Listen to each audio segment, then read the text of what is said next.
Us on line shop کا ایک طریقہ یہ بھی ہے کہ اگر 11 مہینوں میں خریدا جائے تو پہلے مہینے کے کیا ہے آپ نے کون سا پر آدھا قیمت، پہلے مہینے کے خریدنے پر آدھا قیمت 10,000 کی جگہ آپ کو 5,000 دینے ہوں گے، اور آخری 11ویں مہینے میں کے پیسے نہیں دینے ہوں گے۔ یہ طریقہ مجھ کو رواج ایسا لگتا ہے، بے شک اس میں کوئی شک نہیں، یہ طریقہ جائز نہیں ہے کسی حالت میں۔ کیا اسی کو ربا النسا ربا النسیہ کہتے ہیں؟ ظاہر بات ہے یہ نسیہ تو ہے ہی، یعنی یہ کہ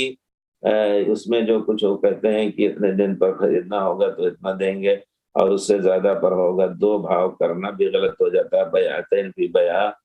تو اس کو ربا نسیہ نہیں کہیں گے، لیکن یہ ہے کہ جیسے ربا نسیہ کی دے کر کے اور آپ بعد میں ان کا پیسہ دیں۔ میں نے سمجھانے کی کوشش کی اپنے دوست کو، لیکن جب وہ نہیں مان رہی تھی تو میں نے کہہ دیا کہ اگر وہ خرید رہی ہیں تو میں اس کام کے لیے اپنے گھر کا پتہ نہیں دے سکتی، کیا میرا مدد سے انکار کرنا غلط ہے؟ بالکل نہیں، کیونکہ اللہ کا شکر ہے کہ آپ کے دل میں اتنی ہمت ہوئی کہ دوستی کا پاس نہ رکھ کر کے اپنے دین کی حفاظت کی کوشش کی آپ نے۔ بے شک ان کا یہ خریدنا اور اس طرح کا کمپنیوں کو بیچنا یا کسی کا بیچنا یہ چیز جائز نہیں ہے۔